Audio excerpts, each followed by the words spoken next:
Hey guys, we're back again. Rick Rankin. Tyler Webb. Today we're going to talk to you about a buck I harvested on November 4th of 2020. That I never got to see. Oh, he got to see it just like me in a field during the summer every day, and then it disappeared for 4 years. Tyler got to see him for 3 years. I chased him for 4. So the story of Floppy. 4-year quest for me, 3-year quest for Tyler. We both agreed that no matter what, if he come by, we wouldn't be mad if we shot whoever shot him. I'm not so sure that's the case, but Might have been a little mad. but not enough. Just he was happy that I got him. But Floppy, okay, he goes back 4 years, which would be 2016. The first year I seen him, he was a 2.5, and he was just a beautiful, perfect 10. He didn't have any kickers, any flyers. You could tell he was young. He's probably 150-pound deer, just gorgeous. Never seen him out of the stand. Seen him all summer, just down the road from the house. 2017, exact same thing. 2018, he was everywhere except for on my farm during the summer, and then come October, he just disappeared. 2019, he moved into my farm. He's now a 5-year-old, 5.5, super mature, long tines, great beams, good mass, and now he's an 11-pointer. Just a beautiful animal, you know, heavy, 230-pound deer on the hoof, and he's living there all summer. So I got a pretty good idea that we can get him harvested. Had a couple other guys that were hunting with me, and one of them, he was a disabled veteran, didn't like walking far, hurt all the time, and I told him, I said, well, I built a box blind and I got a big deer coming out. And up to this point, he wasn't named Floppy, he was just the Big 10. So I told my buddy, I said, he comes out every day at 4:30. This was early October, it was like October the 7th. And I said, don't be on your phone, because once I take you down there in the side-by-side, he's gonna come out because he thinks I'm checking cameras. Every time I ride the side-by-side down and check the cameras, once he moved in on the farm, he would come out within 15 minutes. I guess he was just curious. It didn't matter what No, him or any other deer. If you walked back in there, never seen a deer. you wouldn't see a deer hunting. Yeah, if you walk back to the blind and the food plot, they were living in a real small 4-acre patch in a big draw in between a house and our food plot. And they could see you coming. You had to walk around the house and then come in from the south to get there, and they could either hear you or smell you or see you, so it was really hard unless you rode a side-by-side. So I rode him back there on a side-by-side, pulled up to the steps, he gets out, climbs in, he's got a crossbow. And I told him, I said, now listen, don't be on your phone, because when I leave, Floppy's gonna come. Well, he didn't come in 15 minutes, he came in 30. And my buddy said he was sitting there on his phone, and you know, the window's right in front of him. He said he's on his phone, and he said something caught his attention, and he looked up, and Floppy was 12 yards. And he was just standing there. And my buddy said he dropped his phone, and Floppy turned around and looked at him, and he started to walk off, and when he did, he grabbed the bow and brought it up, and I know what he did. He looked right at these antlers and pulled the trigger, because he shot a big chunk out of the left antler and cut all the cartilage in his ear and made it flop down.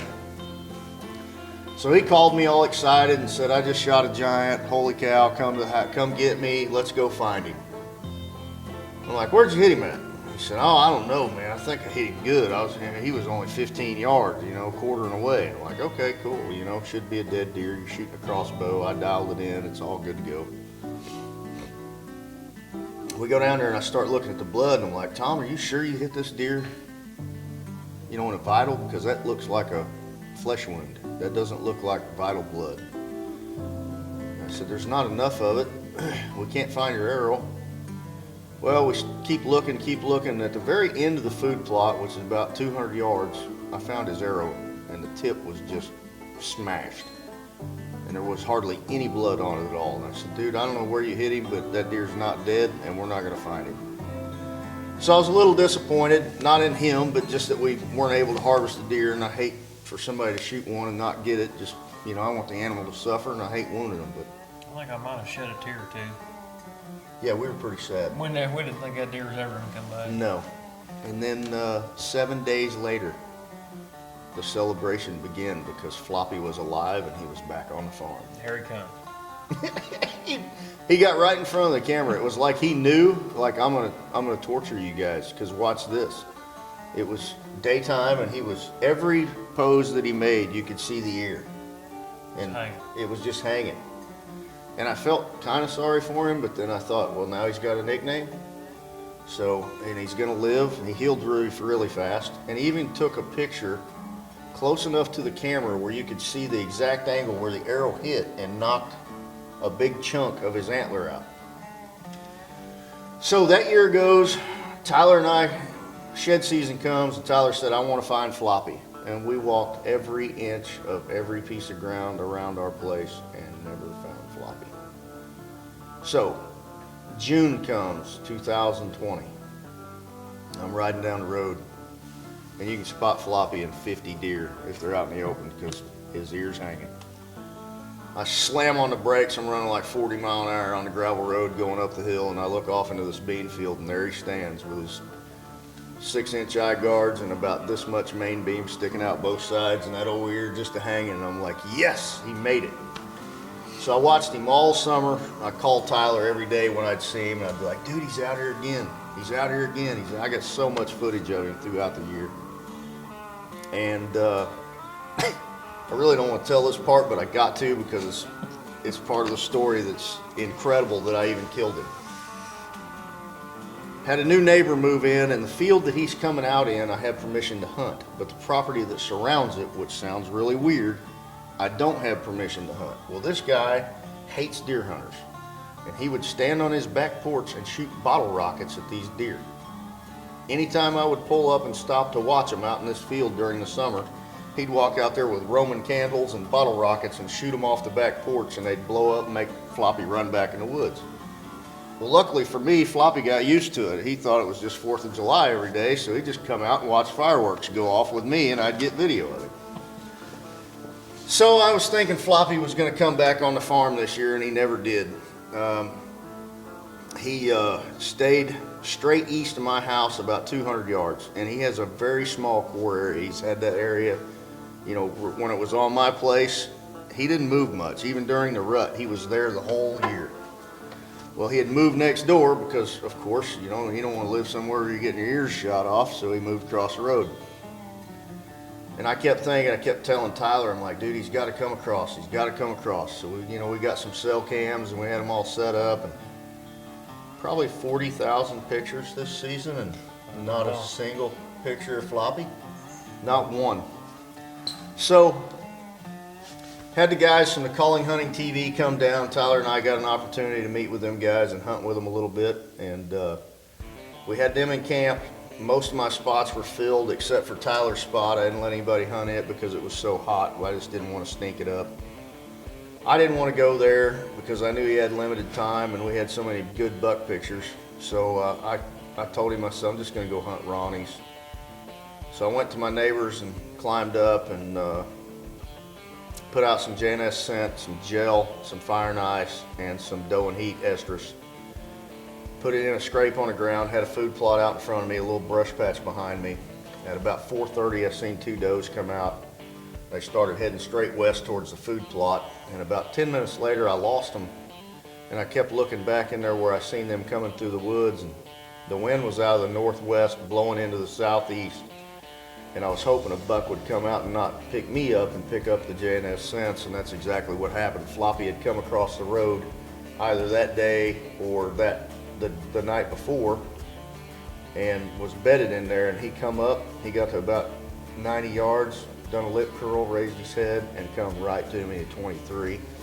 Able to get a couple arrows in him, and it was probably, up until I killed in Divine Intervention, it was probably the most meaningful hunt I've ever had as far as harvesting and walking up on a deer. But he'll always be one of my favorites just because it took us so long to actually, that was the first time I'd ever seen him out of a deer stand, ever. I'd never seen him in the woods.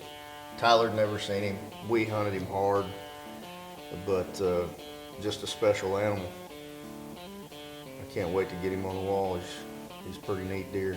You guys from the Calling went with him, drag it out. takes it home, cleans it up, puts it in the freezer. Yeah, I wanted to see it, but I didn't say anything. Like a month later, we're talking about it. You've never seen Floppy, have you? I'm like, no, dude. I'm like, I waited 3 years. I figured I'd just wait until you got the mount back to see it. Oh, let me get that out of the freezer for you. Yeah. Thanks. Well, dude, we've had such, we hunted so hard, and it wasn't like I forgot about him. We'd been so busy, and, your wife's about to have a baby, and we've been trying to hunt and fish, and, I mean, we got a new guy coming aboard, and it's just, yeah, it's been busy, dude, but it's been a great year, so. The story of Floppy is now over. Now we're on to Heavy D, which Tyler likes to call him wide load. Either one, I don't care. If we harvest that joker, we're gonna be some happy campers. Oh, but he yeah. wants to shoot him too, so I'll trade him spots. He can have my ridge and I'll take his next year. No, I'll stay in Death Valley. You're gonna put me over in the Badlands again, huh? Thanks, appreciate you. But Heavy D and Beach Ball. Yeah. Beach Ball's a good one too. I know I'll let him walk this year. I I must have hit my head that day. He's a toad. think you hit your head a long time ago, Rick. Thanks, Tyler. We appreciate you. Y'all have a nice day. I'm gonna choke him now.